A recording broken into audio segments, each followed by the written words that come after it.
Let me throw another idea out, because this is actually the point that I think is more likely. I would see this more as a potential prep for an acquisition. Remember, Pokemon prints money from their merchandise sales, right? They're making somewhere around $1 billion per year. With the vast majority of that, it's something like 80 or 90% is coming from merchandise sales globally. It's not from gaming, it's not from entertainment anymore. Yeah. Exactly. TSG, you're just going to fund your rival right there. But at the end of the day, yeah, I mean, but let's say you've got $1 billion coming in, right? If you spend $200 million, you can buy a pretty darn good game. You can buy a major share in a Web3 game that's coming out. Let's say you wanted to purchase Illuvium, right? You would have the market cap to be able to do so. All you need to do is to be able to say, like, this is the approach. We're going all in on this bigger investment, do an acquisition. All of a sudden, you've got it there as part of your brand that you can then lean into, right? So for that, you might only need a few people in the team. So that for me is, I think, the more interesting approach for these organizations. They have no intention of building it themselves, like you said, TSG.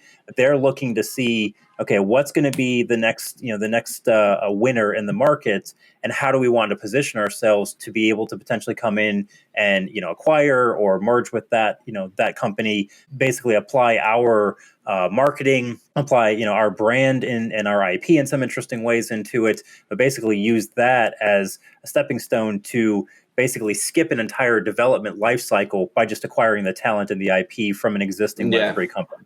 Well, Kieran is ready with a nice price tag, guys. So just let them know, let us know when they're ready. We'll have a nice package with big red bow on it, purple actually bow on it.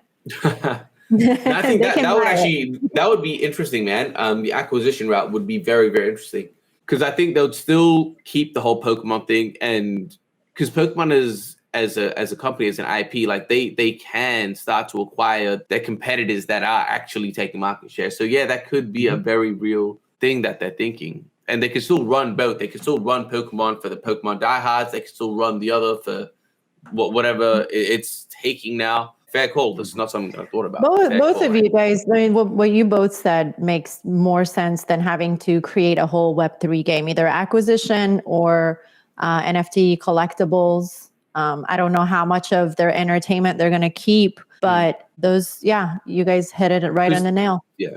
Their games don't make that much money. Like, that's just the truth. If you, like what Andy said, 80 or 90%, like a lot, I don't know the exact number, but a large majority of their revenue comes from merchandise. Like, it doesn't come from gaming. So for them to start this whole new thing, and again, they don't develop the games. That's what people don't get this. Like, Game Freak develops the games. They're paid for by Nintendo, but by Pokemon doesn't own Game Freak. Yeah, like for them for something that brings in such a small amount of revenue, and I mean in the grand scheme of things, like, it doesn't make sense for them to develop out this whole department and do this research and R&D. Like, they don't need to do that shit. They've got a thing that's working.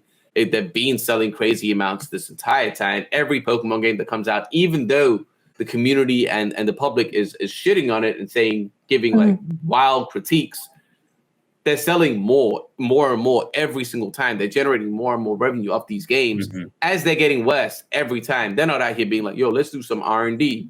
Let's try and figure out how to change this. Like, they don't need to change it.